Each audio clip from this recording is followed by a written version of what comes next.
in polls since last Wednesday's announcement.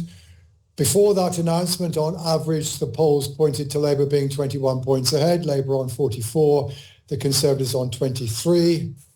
9 companies have polled since Wednesday's announcement. On average, they still have a 21-point lead.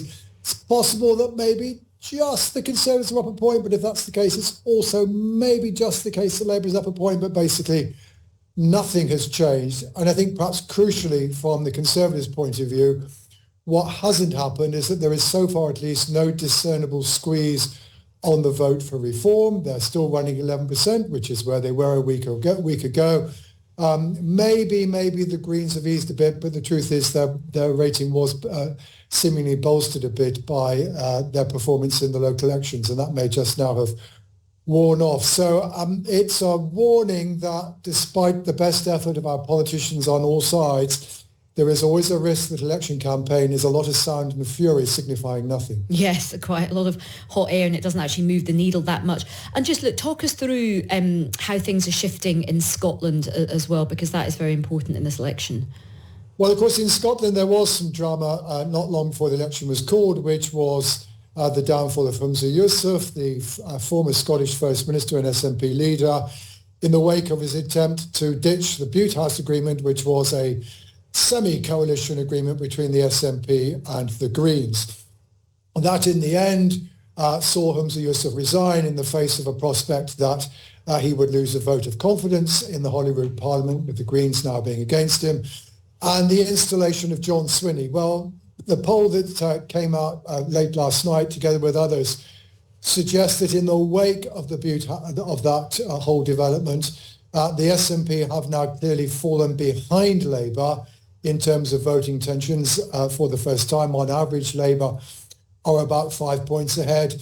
And that while John Swinney, the SNP leader, is less unpopular than was Humza Yousaf, he's still nothing like as popular as Nicola Sturgeon, who was the leader before Humza Yousaf. And it doesn't look as though simply putting John Swinney in place is sufficient to turn around the SNP's fortunes and the damage that was done to them, by events before the Bute House Agreement, a fiasco, but certainly subsequently. And John, just going back to your point about how politicians try to move the needle in the short campaign, particularly with a policy announcement, and we're probably a couple of weeks away from the manifestos. But what are the kind of things that do move the polls in the short campaign? Is it an eye-catching policy announcement like national service? Is it the TV debates, or is it manifestos, or is it things that go wrong? What are the things that actually make a difference? The answer to you, Arisha, is potentially all but equally none of the above.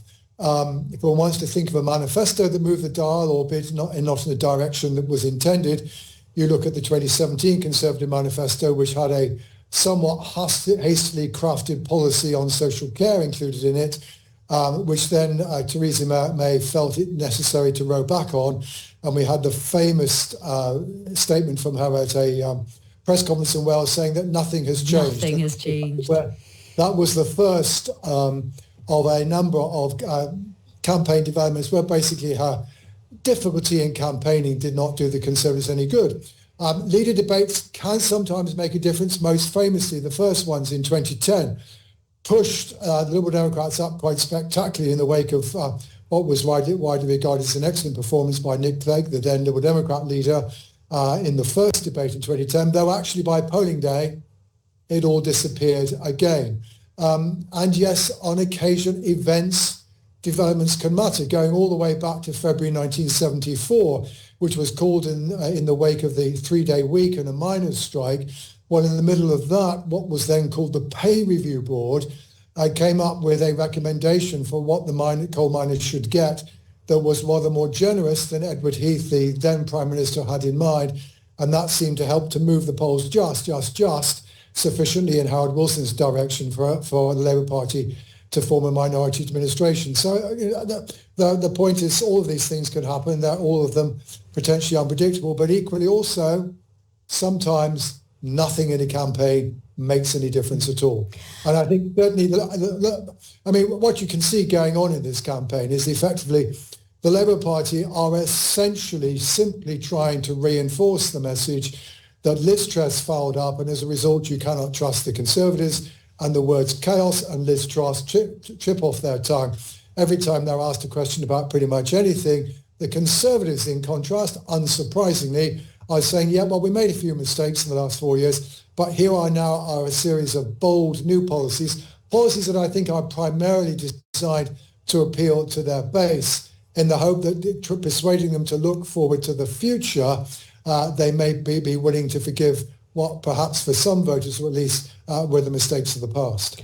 And so from that point of view, if Labour Prime Minister to be elected in the last 100 years, and indeed ever... Aisha, we do not elect Prime Ministers. Okay.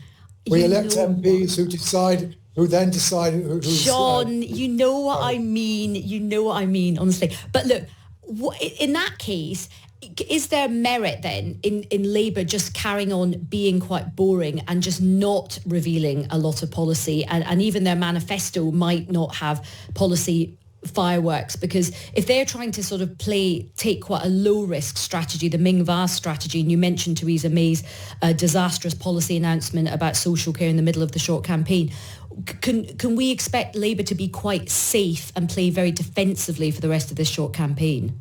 Well, I think certainly what does seem to be the case is that so far the Labour Party seem to be primarily repeating pledges that the party has already made in the past and recirculating them, whereas the Conservatives are frankly coming up with lots of new policies, trying to gain the initiative, trying to gain new ideas. I think the question that's going to be raised about the Conservative strategy is whether or not this is a continuation of a tendency under Rishi Sunak for them to come up with initiative after initiative after initiative, but the sum of the sum of the whole is the whole is less than the sum of the parts. I.e., it's not. It seems to be somewhat scattergun approach. That said, Labour, I think, have made what might be regarded as some bold promises, and the bold promises they have made are on taxation. They are essentially saying to the electorate that they can turn around our public services without increasing income tax, national insurance, or corporation tax. It simply can be done by increasing some taxes on people who either do things that most people don't like private schools, or people who have too much money, like non-doms. That, I think, in the long run, it's not necessarily a risky strategy for the election. It is potentially a risky strategy for government, because the fiscal finances are going to be tight. Okay. And by promising so many tax cuts, they are simply potentially tightening the noose that they will find themselves in if and when they manage to win this election. Absolutely, and that could have big